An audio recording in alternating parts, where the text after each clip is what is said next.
Well good afternoon everyone, welcome to Mithila nursing classes. आज के हम इस वीडियो में पढ़ेंगे scope of educational technology. Educational technology से हम क्या समझते हैं और इसका स्कोप कहां कहां तक ये काम देगा। तो सबसे पहला स्कोप है बिहेवियर टेक्नोलॉजी। बिहेवियर टेक्नोलॉजी से हम ये समझ सकते हैं कि एजुकेशनल टेक्नोलॉजी की मदद से हम अपने बिहेवियर को, हम अपने जो ओवरऑल बिहेवियर, हमारे लर्निंग ऑब्जेक्टिव्स है, कहीं ना कहीं हम उसको भी इंप्रूव कर सकते हैं। इसका बिहेवियर का अर्थ है कि एक तो टीचर भी अपने बिहेवियर को इंप्रूव कर सकता है और स्टूडेंट भी अपने बिहेवियर को इंप्रूव कर सकता है।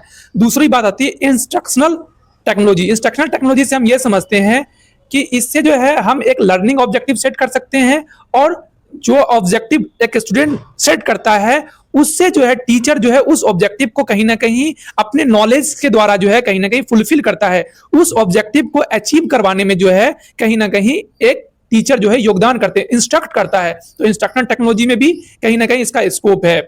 फिर आता है टीचिंग टेक्नोलॉजी। टीचिंग टेक्नोलॉजी से हम क्या समझते हैं कि क्या पढ़ना है, किस वे में पढ़ना है, टीचिंग को कैसे इंप्रूव करनी है, टीचर को कैसे इवैल्यूएट करना है, टीचर कैसे एग्जाम लेगा, टीचर कैसे बच्चे को एक अच्छे वे में जो है पढ़ा सकता है, प्रमोट कर सकता है लर्निंग को। तो ये सब जो है टीचिंग लर्निंग में हम पढ़ते हैं, टीचिंग टेक्नोलॉजी में पढ़ते हैं और इसमें भी एजुकेशन टेक्नोलॉजी का बहुत बड़ा योगदान होता है।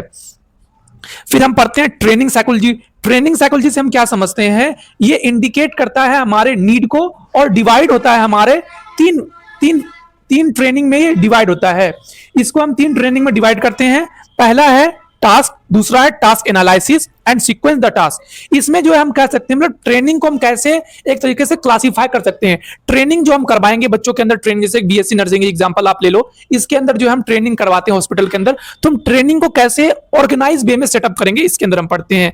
5वां जो हमारा स्कोप है that is cybernetic psychology. Cybernetic psychology में हम देखते हैं it is a type of training psychology which recognise people machine. इसमें क्या होता है साइबरनेटिक साइकोलॉजी में जो है बच्चे जब आते हैं ट्रेनिंग के लिए तो बिल्कुल मशीन के जैसे होते हैं, मतलब बिल्कुल जो हम उसके अंदर पुटअप करेंगे वो वैसे ही रिकॉग्नाइज करेंगे, वो वही काम करेंगे, जो हम सिखाएंगे वो वैसे ही करेंगे।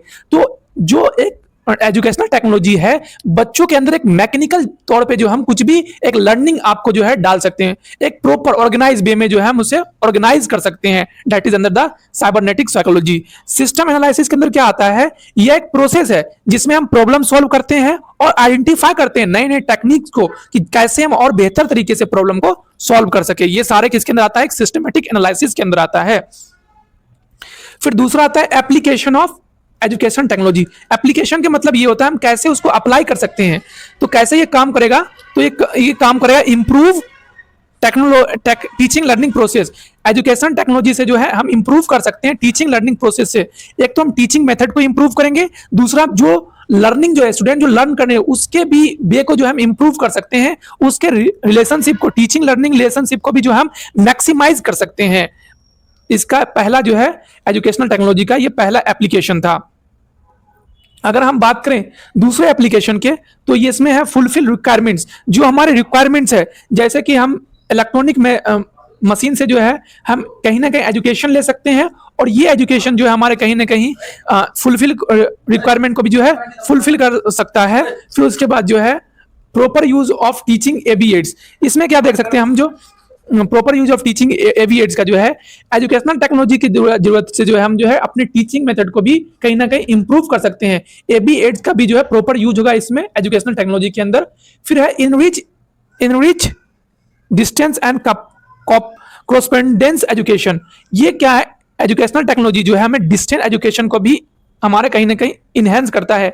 अब ज्यादा स्टूडेंट जो है डिस्टेंस एजुकेशन ले रहे हैं, दूर दूर से ही पढ़ाई कर रहे हैं, हम यूट्यूब से पढ़ाई कर रहे हैं, कहीं बैठे हुए हैं कहीं से पढ़ाई कर रहे हैं। ये सब किससे हम हो रहा है, एजुकेशनल टेक्नोलॉजी के जरिए हो रहा है।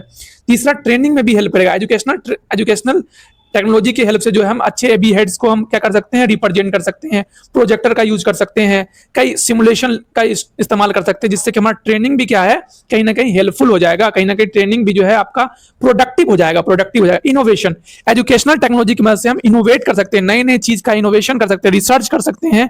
ये सब किससे ज्यादा और अच्छा हो सकता है, एजुकेशनल टेक्नोलॉजी से हो सकता है। फिर अगर हम बात करें अचीवमेंट ऑफ ऑब्जेक्टिव, हमारे ऑब्जेक्टिव को भी अचीव करने में जो है कहीं ना कहीं एजुकेशनल टेक्नोलॉजी का भी हेल्प करता है। फिर आता है साइंटिफिक फाउंडेशन ऑफ एजुकेशन। हमारा जो साइंटिफिक फाउंडेशन है, जो एक बेहतर, जो हमारा साइंटिफिक मतलब जो साइंस अथॉरिटी की बात का जो फाउंडेशन रखने का काम भी इसका एजुकेशनल टेक्नोलॉजी से हम कर सकते हैं। Reduce individual differences, individual differences से हम समझते ये है कि जो दो इंडिविजुअल के बीच में जो डिफरेंसेस है वो साइकोलॉजिकल हो या मैकेनिकल हो चाहे फिजिकल हो, उसके डिफरेंसेस को भी जो है कहीं ना कहीं ये आपको जो है रिड्यूस करता है। इसमें इक्वल अपॉर्चुनिटी मिलता है टीचर को भी, स्टूडेंट को भी, टीचर को टीचिंग करने के लिए और स्टूडेंट को लर्न करने के लिए। Development of teaching learning strategies, ये एजुकेशनल टेक्नोलॉजी के जरिए जो है हम क्या कर सकते हैं, डेवलप कर सकते हैं एक अच्छे टीचिंग लर्निंग स्ट्रेटजीज को, कि कैसे हम किस डिफरेंट डिफरेंट स्टाइल में जो है हम बच्चे को एजुकेट कर सकते हैं, डिफरेंट डिफरेंट मेथड से जो हम बच्चे को पढ़ा सकते हैं। एवी एड्स का यूज कर लिए, स्क्रीन डिजिटल स्क्रीन का यूज कर लिए, एनिमेशन का यूज कर लिए, इन सभी का जो है कहीं ना कहीं ये होता है। तो आज जो हमने स्कोप में पढ़ा, स्कोप में behaviour technology, instructional technology, training psychology और साइबरनेटिक साइकोलॉजी, सिस्टम एनालिसिस पढ़ा। फिर हमने पढ़ा application of educational technology. Application of educational technology में हमने क्या देखा, इंप्रूव टीचिंग लर्निंग, कैसे हम टीचिंग लर्निंग को इंप्रूव करेंगे।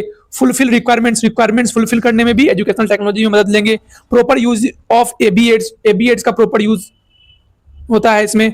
और क्या है, enrich distance of corresponding education, distance education को भी ये कहीं ना कहीं इंप्रूव करता है। फिर ज्यादा ट्रेनिंग में भी हेल्प होता है एजुकेशनल टेक्नोलॉजी का। इनोवेशन, रिसर्च होना, नए नए इनोवेशन करना, एजुकेशनल टेक्नोलॉजी का इसमें रोल होता है।